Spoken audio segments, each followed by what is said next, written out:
कहते हैं कि मेवात का मुसलमान जब बेदार हुआ तो भारत को तोहफे में आजादी मिली।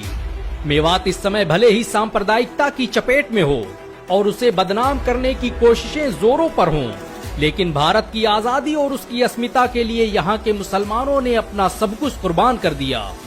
भारत की आजादी में मेवात के मुसलमानों ने निर्णायक भूमिका निभाई। 1857 के विद्रोह में जब पूरे भारत में अंग्रेजों के खिलाफ बगावत की लहर उठी तो उसे खून से सींचने का काम मेवात के मुसलमानों ने किया था। अंग्रेज मेवात के मुसलमानों को अपना सबसे बड़ा दुश्मन मानते थे, क्योंकि ये मेवाती मुसलमान ही थे जिन्होंने कभी मुगलों की सत्ता कबूल नहीं की, तो फिर इंग्लिस्तान से आए हुए इन अंग्रेजों की क्या औकात थी। गुड़गांव में मौजूद ऐतिहासिक डॉक्यूमेंट में एक अंग्रेज लिखता है कि मेवात के मुसलमानों ने तो साल 1800 के शुरू से ही हमारी नाक में दम कर रखा है। इन्होंने 1803 में अंग्रेजों और मराठों के बीच हुए जंग में जितना नुकसान पहुंचाया उतना किसी ने नहीं पहुंचाया। अंग्रेजी फौज अब इनको अपना दुश्मन मानती है। जिस वक्त भारत के लोगों ने आजादी का ख्वाब देखना भी शुरू नहीं किया था, उस वक्त मेवात के लोग अंग्रेजों से जंग कर रहे थे। साल 1803 में मेवात के नगीना तहसील के नौटकी गांव में रहने वाले मौलवी एवज खान ने अंग्रेजों के खिलाफ जंग का ऐलान कर दिया और इस जंग में अंग्रेजों को शिकस्त का सामना करना पड़ा। टीपू सुल्तान की शहादत के बाद ये मेवाती ही थे जो भारत की आजादी की मशालें बुलंद किए हुए थे। मौलवी एवज खान से मिली हार के बाद अंग्रेज ऐसा दहशत में आए कि दिल्ली के रेजिडेंट मिस्टर सेक्टन ने 1807 में अपने अधिकारियों को खत लिखा कि उन्हें मेवातियों से समझौता कर लेना चाहिए। हालांकि ये अंग्रेजों की चाल थी और वो सही वक्त पर मेवातियों के कत्लेआम का इंतजार कर रहे थे और नवंबर 1857 उनके इसी ख्वाब के पूरा होने का दिन था। 1857 में जब पूरे देश में विद्रोह की आग जलना शुरू हुई तो उस आग को मेवातियों के खून से ठंडा किया गया। इतिहासकार लिखते हैं कि मेवात से दिल्ली जाने वाली सड़क के हर कोने पर मुसलमानों की लाशों के ढेर लगे हुए थे।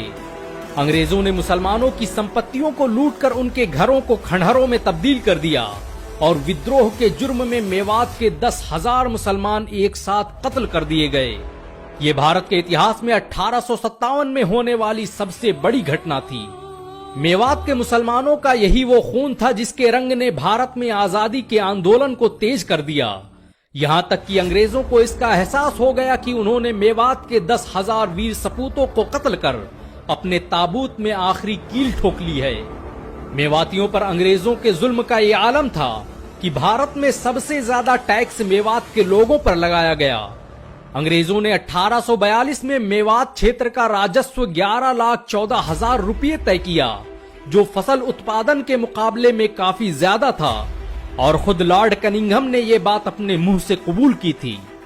आपको ये जानकर शायद हैरानी हो कि अंग्रेजों के इस टैक्स सिस्टम के खिलाफ सबसे पहली गोली मेवात के चांद खान ने चलाई थी और उसने 10 मई 1857 को अंग्रेजी सैनिकों को भून दिया था, जिसके बाद विरोध और विद्रोह की ये आग पूरे भारत में फैल गई।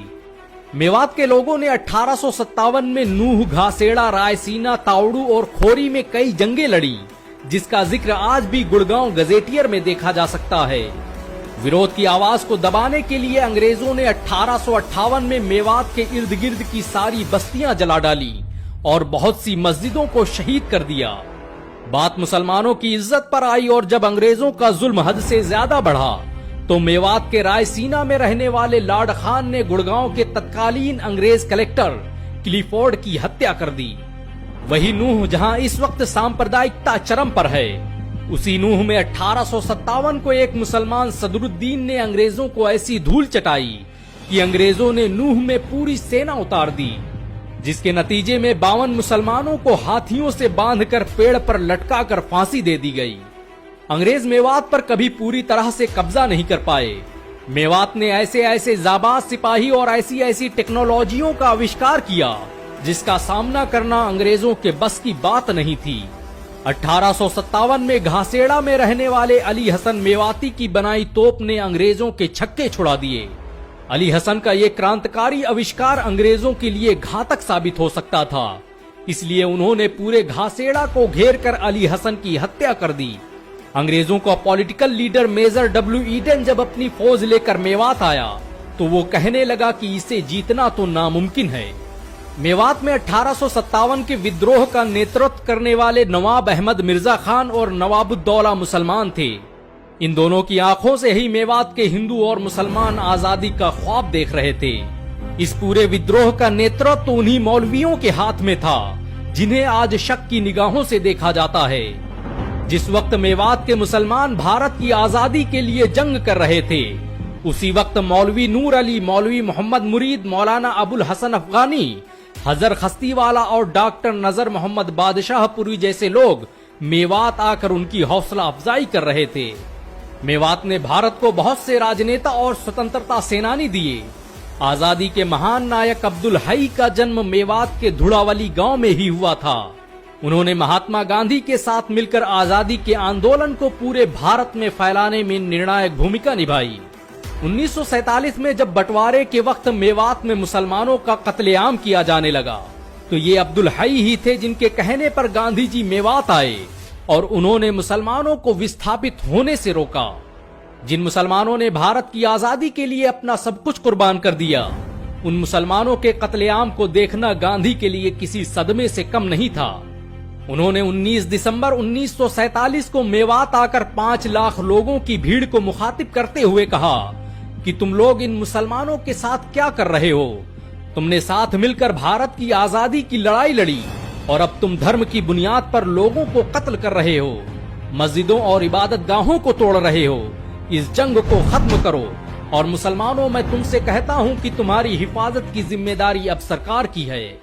गांधी के मेवात आने का देश के बहुसंख्यक समाज पर क्या असर पड़ा ये तो पता नहीं, लेकिन मुसलमानों ने जरूर पाकिस्तान जाने से इनकार कर दिया और उन्हें पाकिस्तान न जाने की सजा भी मिली। प्रसिद्ध इतिहासकार शैल मायाराम की माने तो 1947 में सिर्फ भरतपुर में ही 30,000 मेव मुसलमानों का कत्ल कर दिया गया और ऐसे न जाने कितने भरतपुर हरियाणा की सरहदों में भरे पड़े थे। तारीख मेवात के लेखक यूनुस अलवी के मुताबिक मेवात कभी वैसा नहीं था जैसा आज दिखाई देता है। कभी मेवात की सरहदें सैकड़ों किलोमीटर दूर तक फैली हुई थी और इसका आकार आधे हरियाणा राज्य के बराबर था। आजादी से पहले मेवात 3000 गांवों पर मुश्तमिल था और यहाँ पर 4000 से ज्यादा मस्जिदें थीं। लेकिन 1947 के फसादात के बाद सिर्फ 228 मस्जिदें ही सलामत बच सकी। ये अफसोस की बात है कि जिन मेवातियों ने भारत की आजादी के लिए अपना सब कुछ कुर्बान कर दिया, आज उन्हीं मेवातियों से भारतीय होने का सबूत मांगा जाता है। हालांकि मेवात के मुसलमानों ने भारत के लिए जो किया वो आज तक कोई नहीं कर पाया। भारत को जब भी जरूरत पड़ी, मेवाती सर पर कफन बांधकर देश की सुरक्षा के लिए निकल पड़े। आज जब मेवात में मुसलमानों के घरों को ढाया जा रहा है, तो उसने अंग्रेजों के जुल्म और सितम की यादें ताजा कर दी हैं। हालांकि ये वही मुसलमान हैं जिनके आबा और अजदाद ने इस देश की आजादी के लिए अपना सब कुछ कुर्बान कर दिया था। वैसे अगर एक भारतीय और एक मेवाती होने के नाते आपको गर्व महसूस हुआ हो, तो इस वीडियो को लाइक और शेयर जरूर करें।